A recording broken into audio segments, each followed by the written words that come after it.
Hello student. आज हम पढ़ेंगे कहानी का पार्ट 3। पार्ट 3 का नाम है कलाकार। कलाकार के लेखक है राजेंद्र यादव। राजेंद्र यादव का परिचय। राजेंद्र यादव की जन्म 28 अगस्त 1929 आगरा में हुआ था। राजेंद्र यादव ने 1951 में आगरा विश्वविद्यालय से EMOAO की परीक्षा हिंदी साहित्य के प्रथम श्रेणी में प्रथम स्थान में हुए थे। हिंदी के सुपरिचित लेखक, कहानीकार, उपन्यासकार व आलोचक भी थे। नई कहानी के नाम से हिंदी साहित्य में उन्होंने एक नई विधा का सूत्रपात किया। इनकी शैली गद्य है। इनका उल्लेखनीय कार्य है जैसे कि सारा आकाश, छोटे छोटे ताजमहल आदि या इत्यादि। इनकी मृत्यु 28 अक्टूबर 2013 की रात्रि के समय नई दिल्ली में हुआ। अब हम आगे पाठ पढ़ेंगे। कलाकार। कलाकार आप लोग तो जानते ही होंगे कि कलाकार किसे कहते हैं। जो लोग बहुत तरह तरह का कलाकार दिखाते हैं, अलग रूप में, अलग वेश में कलाकार दिखाना। आज से बहुत वर्ष पहले कुछ लोग अपना रूप बदलकर लोगों का मनोरंजन किया करते थे। इन्हें बहुरूपिया कहते हैं। बहुरूपिया किसे हम लोग कहते हैं?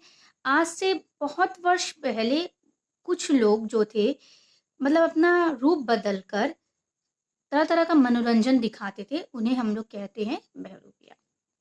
ये बहरूपिये ऐसा रूप बदलते थे कि लोगों को असली और नकली में भेद करना कठिन हो जाता था।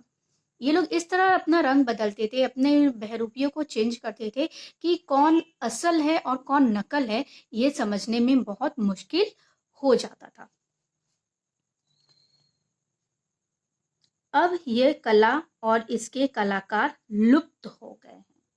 ठीक है। तुमने बहुरूपियों के बारे में सुना होगा।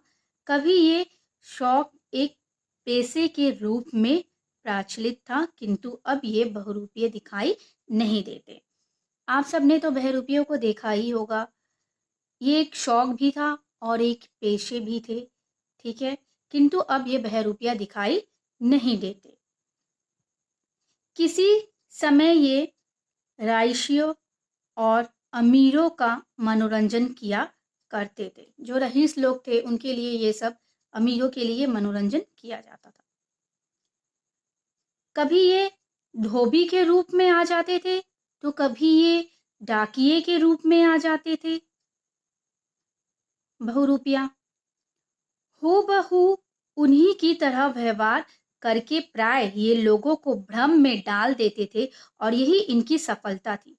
हूबहू का अर्थ है बिल्कुल वैसा ही। बिल्कुल वैसा ही ये हमेशा व्यवहार करते थे, जैसे कि ये लोगों को भ्रम में डाल देते थे और इनकी सफलता थी इसी में। धोखा खाने वाला इन्हें इनाम भी दे देता था। जो लोग धोखा खा जाते थे वो लोग इनाम भी दे देते थे इन्हें। एक बार एक बहरूपिया ने साधु का वेश किया। एक बहरूपिया क्या किया? साधु का वेश में आया। बहरूपिया किसे कहते हैं? जो लोग पेशा खेला दिखाते हैं, अलग अलग तरह का रंग रूप बदल कर ये लोग क्या करते हैं? खेल दिखाते हैं, मनोरंजन करते हैं। एक बार एक बहरूपिये ने साधु के वेश में बना। किसके वेश में वो बना? साधु का पूरा रूप धारण कर लिया वो बहरूपिया। सिर पर जटाएं, लंबी दाढ़ी और बड़ी बड़ी मूछें जैसा कर लिया। शरीर पर भभूत, कमर में लंगोटी। भभूत का अर्थ है भस्म, जो राख होता है, ठीक है, जैसे साधु वो लोग लेते हैं, और कमर में लंगोटी। उसने नगर के बाहर पेड़ के नीचे अपना आसन जमा लिया। नगर है एक, वहां पे पेड़ है, उसी में आसन बिठाकर वो बैठ गए। धीरे धीरे यह खबर सारे नगर में फैल गई। लोग उसके दर्शनों में आने लगे कि साधु हैं, उनके दर्शन में आने लगे। लोग कहते हैं महात्मा जी के उपदेशों में जादू है, ठीक है, इनमें क्या है, जादू है। ऐसा किसने कहा? नगर के जो लोग थे उन्होंने कहा। उनके आशीर्वाद से बड़े बड़े कष्टों से क्या मिल जाएगा, हमें छुटकारा मिल जाएगा। जब वह ये बातें सुनते तो मन ही मन अपनी सफलता पर मुस्कुरा उठते। एक दिन क्या होता है, नगर के सेठ से किसी ने साधु का जिक्र किया तो वह हंस दिया। सेठ हंस दिए और बोला, ऐसा ढोंगी यहाँ ना जाने कितने आते हैं। धीरे धीरे साधु का नाम चारों ओर फैलता चला गया। उन्हीं दिनों अचानक सेठ की पत्नी बहुत बीमार हो गई। जो सेठ कहा करते थे ये ढकोसला है, ढोंगी है, तो एक दिन क्या होता है, सेठ की पत्नी बीमार हो जाती है। लोगों ने उन्हें सलाह दी कि एक बार साधु को दिखा देने से क्या हानि है, कोई हानि नहीं होगा। हार कर सेठ सेठानी को डोली में लिटाकर साधु के पास लेके चला गया। साधु ने जब सेठ के आते देखा तो वो बहुत प्रसन्न हुआ। साधु बहुत खुश हो जाता है, किसे देखकर? सेठ को देखकर। आते ही सेठ ने साधु के चरण पकड़ लिए और क्या कहने लगे? सेठ ने साधु से, महाराज जैसे भी हो मेरे सेठानी को ठीक कर दो, उसे नई जीवन दान दे दो। यह मेरे घर की लक्ष्मी है, अगर इसे कुछ हो गया तो मैं कहीं का नहीं रहूंगा। सेठ साधु से ऐसे कहने लगा।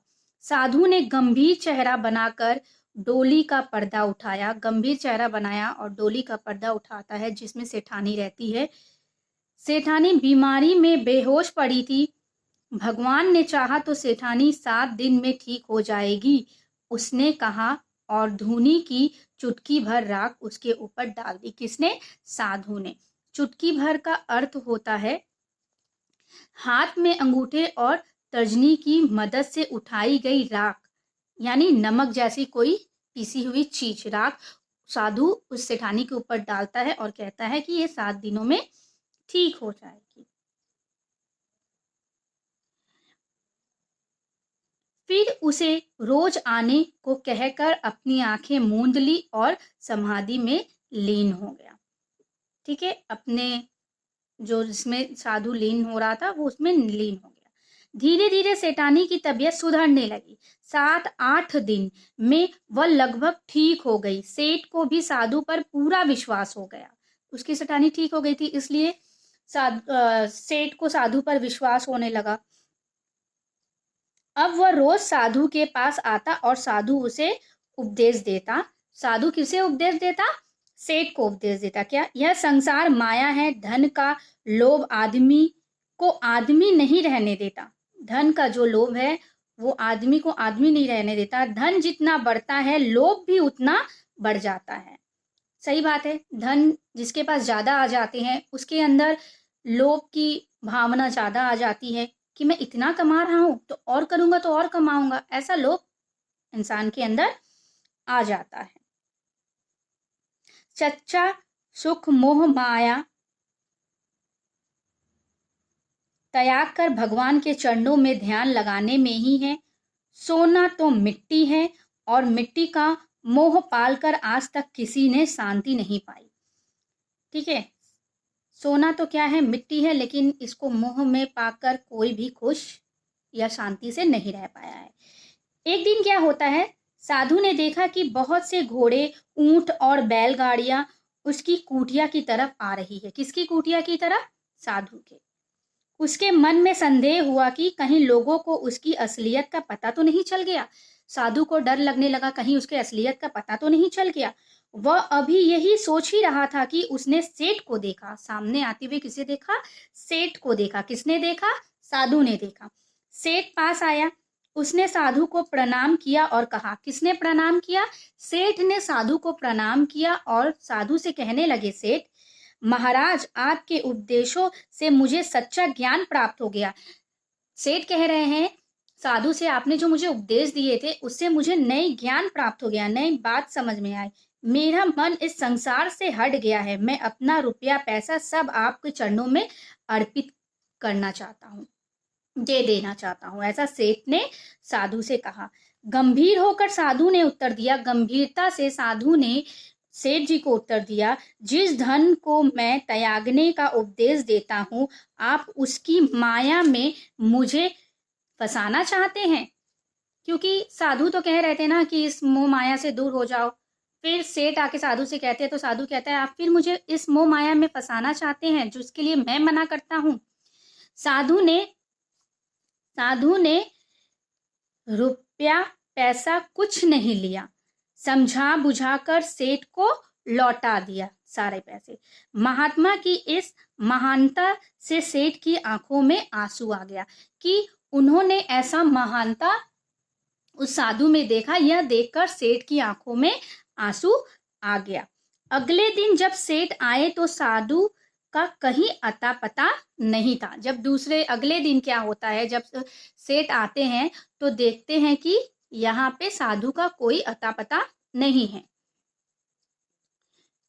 इतने में ही किसी ने आकर उसके चरण पकड़ लिए और बोला, सेठ जी मेरा इनाम दीजिए। कोई आया, सेठ जी का पांव पकड़ लिया और कहने लगा कि मुझे मेरा इनाम दीजिए। कैसा इनाम? सेठ जी ने क्या कहा, कैसा इनाम?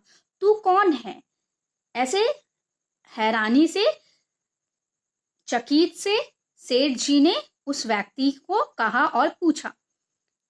कसूर माफ हो सेठ जी, मैं वही महात्मा हूँ, आपका सेवक बहरूपिया।